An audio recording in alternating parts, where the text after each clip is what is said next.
Assalamu alaikum, buongiorno, salut, hello la team Imo Dubaï, chers investisseurs, futurs investisseurs, mes chers collègues qui regardent également cette vidéo. Les gars, pour ceux qui ne me connaissent pas, je m'appelle Mago, j'ai 33 ans, je suis investisseur immobilier et agent immobilier à Dubaï depuis 2 ans maintenant. Donc moi avec mon équipe, on vous aide non seulement à trouver le bien de vos rêves, un excellent investissement pour faire du rendement locatif, mais également tous ceux qui souhaitent se lancer sur le marché de l'immobilier à Dubaï en tant qu'agent, même en distanciel c'est possible. Et nous aidons également les gens à s'expatrier avec toutes les démarches administratives, fiscales, etc. Nous vous conseillons, les gars. C'est parti pour ce nouveau épisode, les gars. J'espère que vous allez bien. On se retrouve aujourd'hui pour un nouvel épisode sur l'investissement immobilier à Dubaï. Cet épisode, c'est un peu spécial parce que je vais vous parler d'un appartement que j'ai moi-même acheté pour vous fournir vraiment une vision à 360 degrés et comprendre comment ça fonctionne à Dubaï avec un vrai exemple. Le but, c'est que vous sachiez tout si vous envisagez d'investir ou si vous voulez simplement comprendre comment ça fonctionne. Je vais partager avec vous aujourd'hui tous les détails de mon investissement immobilier. Je vais vous révéler ce que j'ai acheté, pourquoi j'ai choisi ce bien spécifiquement, le process d'achat, le quartier, le type de location envisagé et surtout le plus important, le retour sur investissement attendu. Et enfin, je partagerai avec vous aussi mon expérience personnelle, les hauts, les bas, tout ce que j'ai appris en chemin, surtout dans cet investissement. Alors déjà, pourquoi est-ce que j'ai acheté ici à Dubaï? Pour ceux qui ne savent pas, mais je vis à Dubaï depuis 1 an maintenant. J'ai commencé à penser à acheter un appartement depuis plus ou moins 2 ans pour plusieurs raisons. La première, vous le savez tous, l'argent qui dort sur un compte en banque n'a aucun intérêt, surtout avec l'inflation des dernières années. Donc forcément, c'est une des raisons principales de mon envie de commencer à investir. Ensuite, la deuxième raison, c'est vraiment l'évolution de la ville et de son marché immobilier qui s'est énormément développé sur les dernières années et qui est aujourd'hui très dynamique, où des investisseurs du monde entier viennent investir à Dubaï. Pour recontextualiser, pour la petite histoire, moi j'ai visité Dubaï la première fois en 2011 et c'était assez étonnant. Moins de gens en parlaient, c'était pas aussi connu qu'aujourd'hui parce qu'aujourd'hui c'est vraiment une ville qui est sur la scène internationale, donc c'est toujours intéressant, je trouve, d'avoir investi dans une ville comme celle-ci, jeune, dynamique. Et surtout, la ville est vraiment bien dirigée, comme vous le savez, par la vision du Cheikh, avec notamment le plan 2040. En fait, c'est très simple. Dubaï veut devenir la ville numéro 1 dans le monde et doubler sa population. Donc, encore une fois, c'est toujours très intéressant, je trouve, d'investir dans une ville qui ne va cesser d'évoluer. Une autre raison qui est super importante pour moi, c'est qu'ici, vous êtes 100% propriétaire de votre bien. Je ne suis pas propriétaire pendant un temps limité, comme ça peut être le cas dans certains pays en Asie, par exemple, ou dans certaines zones à Dubaï. Ici, vous pouvez vraiment être propriétaire à vie. Si je souhaite un jour léguer à mes enfants, je pourrais le faire. Et ça, pour moi, c'était vraiment un point ultra important. Le fait d'être propriétaire à vie via le freehold. Surtout qu'ici, et vous le savez peut-être, les frais de donation sont vraiment, vraiment minimes. Par exemple, pour un appart de 200 000 euros, ce sera plus ou moins 1400 euros et pas 40 ou 50 000 euros comme en Belgique ou en France. Et enfin, une des raisons aussi, c'est que l'acquisition d'un bien immobilier représente une opportunité de générer tout simplement une nouvelle source de revenus supplémentaires. Ici, comme vous le savez, il y a une forte demande locative et également beaucoup de touristes. Donc, vous avez la possibilité d'avoir de très bons rendements locatifs. Et encore, avec le fait que pour les résidents de Dubaï, il n'y a pas d'impôt sur le revenu, sur les revenus locatifs et aussi sur la plus-value. Aussi, bien sûr, le fait que ce soit une ville hyper sécurisée où je suis ultra serein, ça a forcé mon envie d'investir ici pour moi et pour toute ma famille. Donc, on va voir maintenant ce que j'ai acheté à Dubaï. Alors, dès le départ, j'ai vraiment eu envie de me diriger vers un bien sur plan, donc le off-plan. Vous allez me demander pourquoi? Tout simplement parce qu'il n'y a pas d'intérêt, pas de frais de pénalité grâce au contrat Sharia. C'est un plan de paiement post-handover, donc je paye 60% pendant la construction et 40% après la remise des clés à hauteur de 1% de la valeur du bien par mois. Et aussi parce que c'est beaucoup plus abordable quand le bâtiment n'est pas sorti de terre. Donc pour cet appartement que j'ai acheté, j'avais un budget de 780 000 dirhams, ce qui est environ 205 000 euros. Donc forcément, votre budget va aussi définir le quartier dans lequel vous allez pouvoir investir.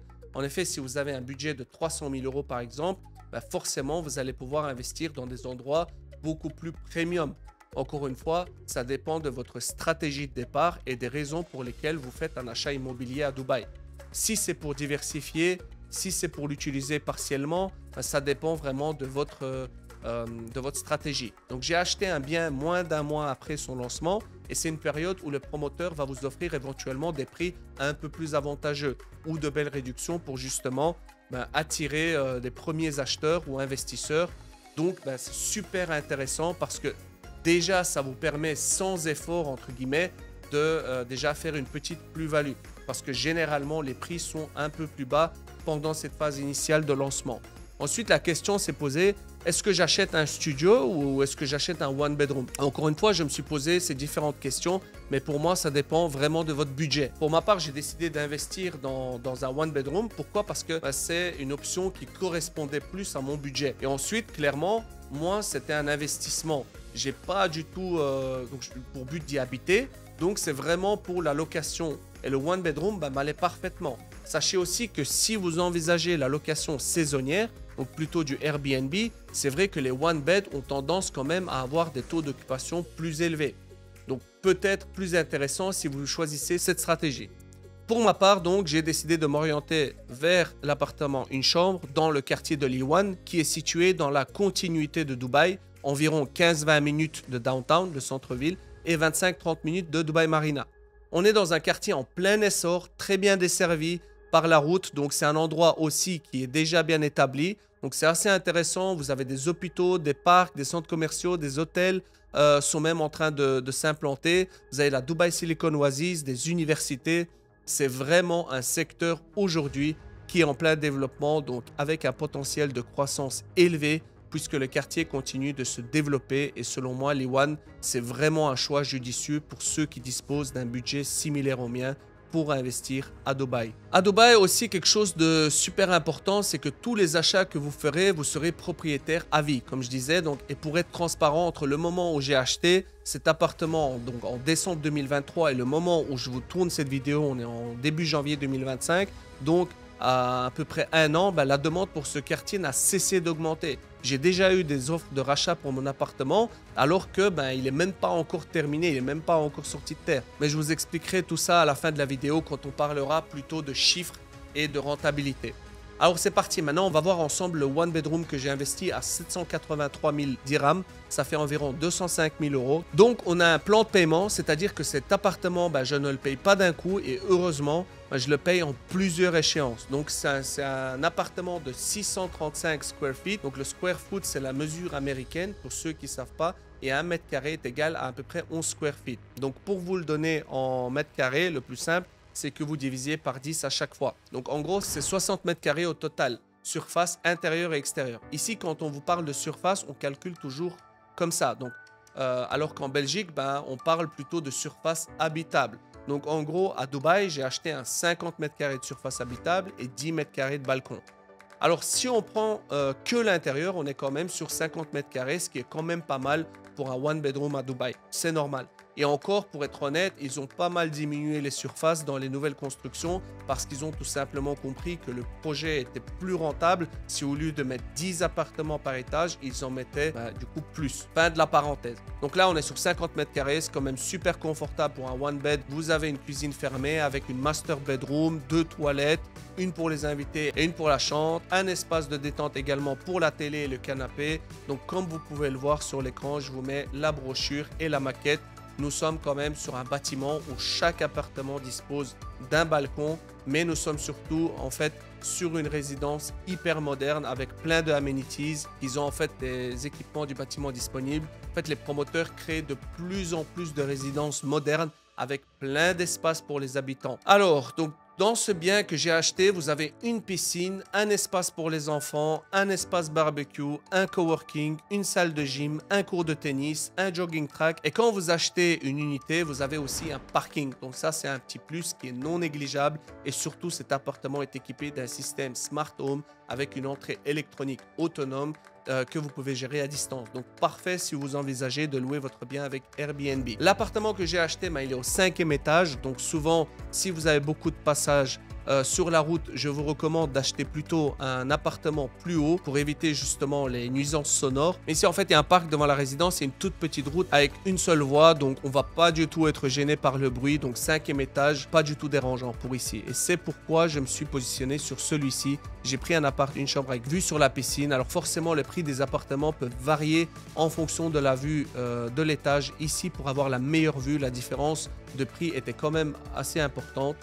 Donc ici à l'écran, je vous montre l'appartement témoin que j'ai visité et qui est un peu différent de ce que j'ai pris, car c'est une cuisine ouverte, mais ça vous permet de voir surtout les matériaux utilisés, à savoir également que cet appartement que j'ai acheté, elle sera livrée avec tous les équipements cuisine, lave-vaisselle, four, réfrigérateur, hôte, four à micro-ondes, même lave-vaisselle de la marque italienne Carrera.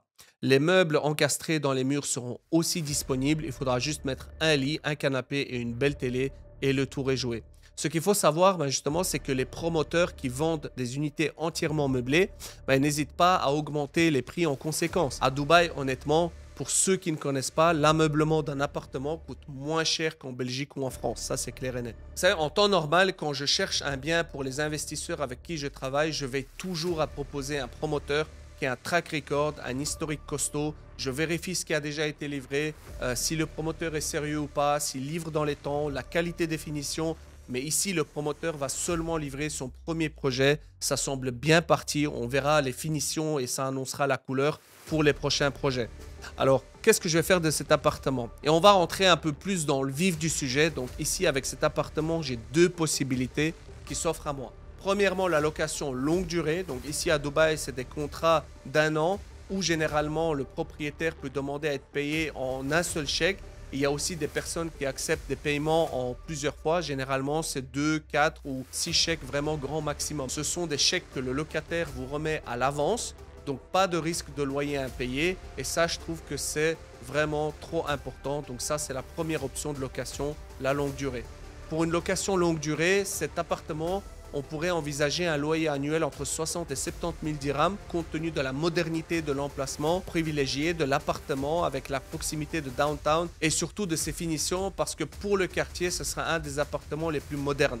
Vous pouvez faire une rapide comparaison sur Bayout, Dubizzle ou Property Finder.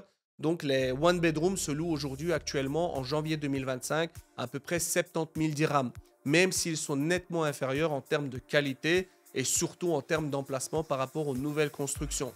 Du coup, je pense que 80 000 dirhams, ça peut aller très facilement, sachant que la livraison de mon appartement sera en juin 2026. Donc, les loyers risquent encore un peu plus d'augmenter d'ici là. Et à savoir, un point important pour vous est qu'à Dubaï, actuellement, les prix de location augmentent plus rapidement que les prix de vente. On a vu ensemble, donc, je pouvais faire de la location longue durée. Et l'autre option que je pourrais faire, c'est tout simplement du Airbnb.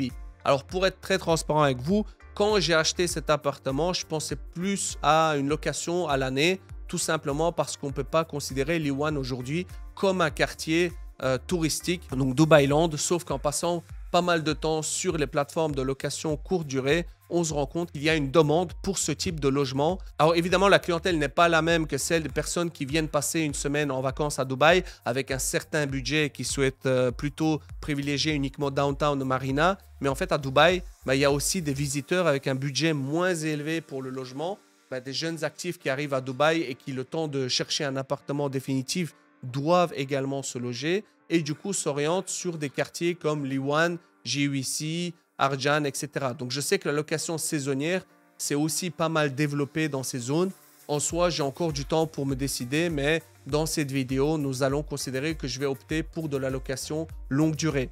Donc, une fois que je me suis décidé, il faut passer à la caisse, comme on dit. Alors, pour recontextualiser un peu et pour vous aider à comprendre dans le temps, j'ai acheté cet appartement donc en décembre 2023. J'ai d'abord réservé le bien, donc il faut verser un dépôt de garantie, le fameux EOY. Donc ici, c'était un montant fixe de 20 000 dirhams, soit à peu près 5 000 euros. Et quelques jours après, j'ai dû payer le premier acompte qui est presque tout le temps ici à Dubaï de 20%. Comme je vous disais, plus les frais de DLD, le Dubai Land Department, qui sont l'équivalent des frais de notaire de 4% et les frais de Uqud qui s'élèvent à 4 000 dirhams, puisque mon appartement fait plus de 500 000 dirhams. Donc pour la première échéance, j'ai payé pour cet appartement 20%, soit 156 000 dirhams, ce qui fait 41 000 euros. Les 4% de DLD, l'équivalent des frais de notaire, donc 31 000 dirhams, soit à peu près 8 000 euros. Et les frais de Uqud de 4 000 dirhams, soit 1 000 euros. Donc au final, le montant que je devais payer à la première échéance est de 191 000 dirhams, 50 000 euros. Donc, on va déduire le dépôt de garantie, comme vous le savez, donc le montant que j'avais versé de EOY de 20 000 dirhams. Et donc, au total, la première échéance est de 171 000 dirhams, soit 45 000 euros. C'est en effet une somme quand même importante à prendre en compte. Mais ce qui est bien à Dubaï, c'est que vous pouvez, si vous le souhaitez, acheter à plusieurs avec votre conjoint, un ami ou un membre de votre famille. Il n'y a pas du tout de problème à ça. Vous n'avez pas du tout besoin de vivre à Dubaï. Il faut juste le spécifier à l'agent immobilier avec qui vous travaillez. Comme je vous disais, vous n'avez pas besoin d'être marié ou de vivre à Dubaï pour investir. Et ça, je trouve que c'est quand même une notion super importante à savoir. Si vous investissez à plusieurs, bien entendu, ces échéances seront plus faibles et c'est ce qui permet tout simplement de réduire les coûts. Donc, je vais vous montrer le plan de paiement ici et vous l'expliquer. Alors, comme vous pouvez le voir, avec ce plan de paiement, j'ai 2 ans et demi pour payer 60% de l'appartement. Donc, ici, on est chez un promoteur qui proposait de payer 60% pendant la construction et 40% restant lors de la remise des clés. Il faut savoir que chaque promoteur a vraiment son propre plan de paiement. Quand vous achetez, assurez-vous de demander les détails complets du plan de paiement à votre agent immobilier pour justement bien planifier votre budget et comprendre les échéances de paiement. Par exemple, si on regarde le plan de paiement ici, ben c'est assez simple. Je paye 2000 € par mois et juste en décembre 2024 et décembre 2025, je dois payer une grosse somme de 10 000 €. Et finalement, à la remise des clés en juin 2026, ben je dois payer 8 000 €. Ensuite, c'est 2 000 € par mois jusqu'en septembre 2029. Encore une fois, si vous avez acheté à plusieurs, les sommes deviennent vraiment raisonnables pour un investissement à Dubaï et surtout pour le fait d'être propriétaire dans cette ville. Évidemment, si vous êtes plusieurs sur le projet, ben cette somme sera encore différente. Si vous êtes résident en France ou en Belgique, par exemple, il est également possible justement d'obtenir un prêt. Par contre, les conditions de prêt peuvent être un peu plus strictes, mais c'est possible. Et c'est quand même intéressant à savoir. Et évidemment, je précise ici parce que j'ai déjà eu la question, ça ne viendra absolument pas impacter votre capacité d'endettement en Belgique ou en France. Donc, on reprend. En janvier 2024, quand j'ai effectué la première échéance, le promoteur a préparé ce qu'on appelle le SPA. C'est le Sales and Purchase Agreement. C'est tout simplement le contrat qui me lie avec le promoteur immobilier. Donc moi, comme j'étais sur place et que je vis à Dubaï, ben je me suis directement rendu chez le promoteur immobilier. Mais si vous investissez depuis la Belgique ou la France ou la Suisse, aucun problème. Ils vous enverront tout simplement le contrat et vous le renverrez signé. Maintenant que tout l'administratif est fait, il faut attendre la construction en payant vos échéances selon les obligations du plan de paiement. Un petit conseil supplémentaire. Que vous soyez à Dubaï, en France, en Belgique, en Suisse ou ailleurs dans le monde, vous avez grâce à l'application Dubai Rest la possibilité de suivre les travaux. Donc pour l'appartement que j'ai acheté, je vous le mets à l'écran pour voir à quoi ça va ressembler et pour vous donner une idée en fait, comme je vous disais, tout au long de la construction, le Dubai Land Department effectue ce qu'ils appellent des inspections qui sont des contrôles. Donc ils se rendent sur le lieu de chantier, regardent où le chantier en est, où en est la construction, ils prennent des photos et font un rapport qui est accessible à tout le monde directement sur l'application. Et je trouve que c'est super pratique et surtout très rassurant. Vous pouvez également demander à votre agent immobilier des nouvelles sur l'état d'avancement de votre construction. Moi, j'aime bien passer de temps en temps et envoyer des photos aux investisseurs. Je trouve que c'est très rassurant et ça permet d'avoir un vrai suivi. Alors maintenant, on va parler de la rentabilité nette du bien que j'ai acheté. Donc souvent, je vois sur les réseaux sociaux des rentabilités un peu exagérées comme du 10, 12, 15%. En fait, les personnes, souvent, ce qu'elles font pour attirer avec les publicités, elles calculent la rentabilité brute alors que le mieux, c'est quand même de calculer la rentabilité nette.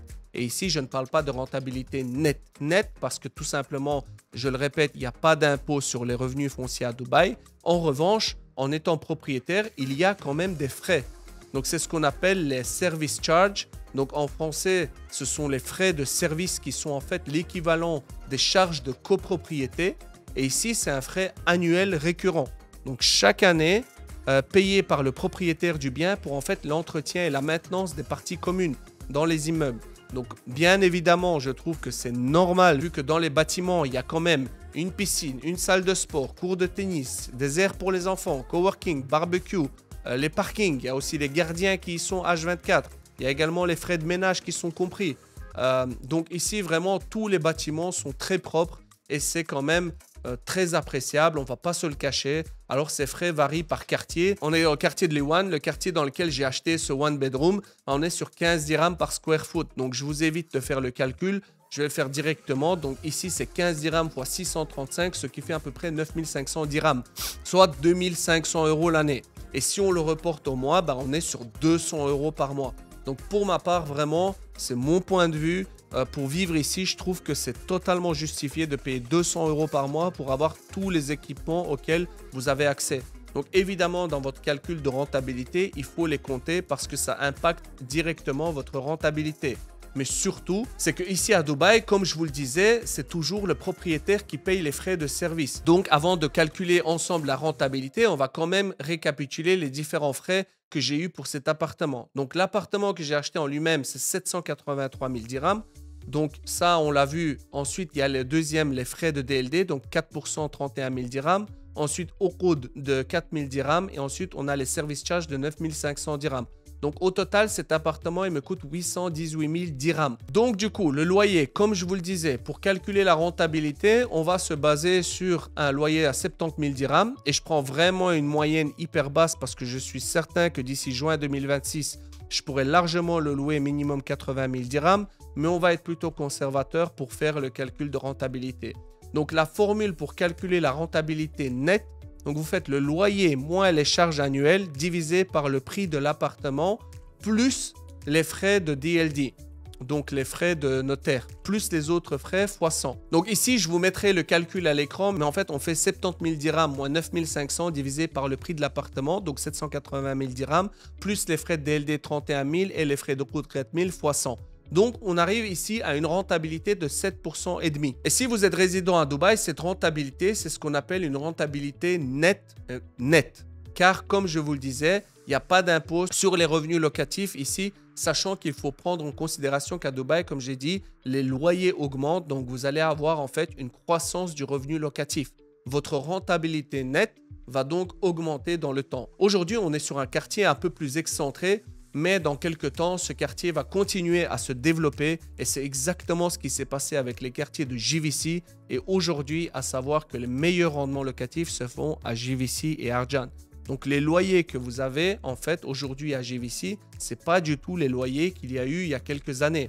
Donc il y a vraiment eu une amélioration de la rentabilité locative qui se fait donc dans le temps. On est quand même sur une rentabilité plutôt intéressante puisqu'on est à 7,5%. On arrive bientôt à la fin de cette vidéo. Je voulais déjà vous remercier du soutien que vous me donnez au quotidien via les réseaux, sur YouTube. N'hésitez pas à vous abonner au Telegram et également dans la description pour encore plus d'infos sur Dubaï, l'immobilier et la vie en général. Je vous ai donné un max d'infos et de détails sur mon achat personnel, le plan de paiement, la rentabilité de ce one bedroom et les charges pour en fait vous donner un maximum de visibilité si vous avez envie d'investir à Dubaï. Un autre point hyper important que je veux mentionner dans cette vidéo, c'est la prise en valeur des biens. Cet appartement, je l'ai acheté à 783 000 dirhams et aujourd'hui, tous les autres projets sur le One, les prix des one bed, ils commencent plus aux alentours des 810 000, 820 000 dirhams pour des produits vraiment similaires en plan. Donc déjà, en l'espace d'un an, sans rien faire, j'ai pu apprécier une valorisation de mon bien. Et surtout, ce quartier est très demandé. Pour finir cette vidéo, je vais sortir un peu plus des discussions sur les rentabilités pour partager avec vous de mon expérience perso lors de cet achat. D'abord, parlons un peu des aspects qu'on pourrait qualifier de négatifs. Bien que ce soit davantage des spécificités du marché de Dubaï, premièrement, si vous décidez d'acheter ici, il faudra agir rapidement. Vous n'êtes pas seulement en compétition avec des investisseurs d'un seul pays, mais avec des investisseurs du monde entier qui désirent acheter à Dubaï. Donc les projets se vendent très rapidement. Donc vous devez vraiment être prêt à vous positionner sans tarder pour ne pas manquer justement une bonne opportunité.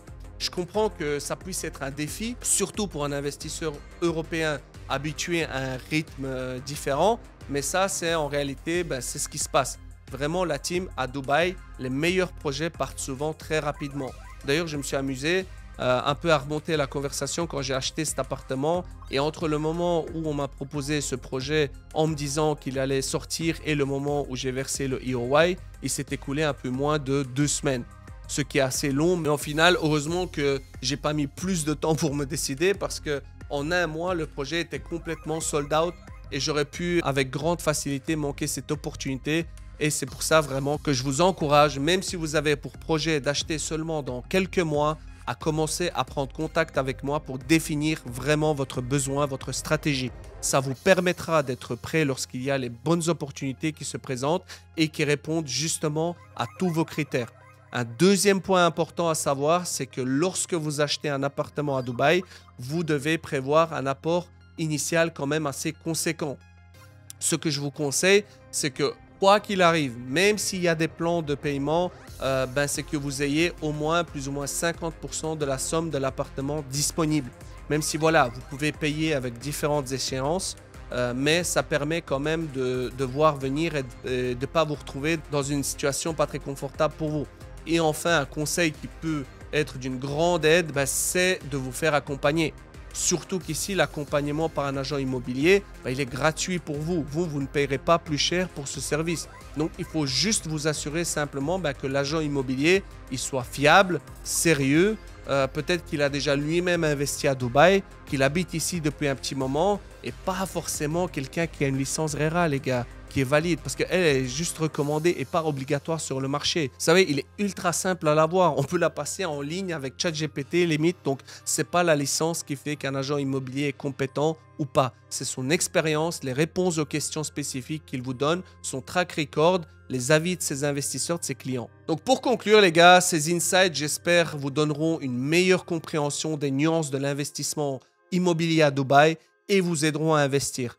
C'est passé super vite la team, je sais, mais on est déjà à la fin de cette vidéo. Donc à très bientôt dans un prochain épisode. Lâchez votre meilleur like, commentez, dites-moi ce que vous en avez pensé et n'hésitez pas à partager avec les gens qui veulent se lancer dans l'immobilier à Dubaï en tant qu'investisseur ou agent et être accompagnés par un professionnel du secteur. Ciao.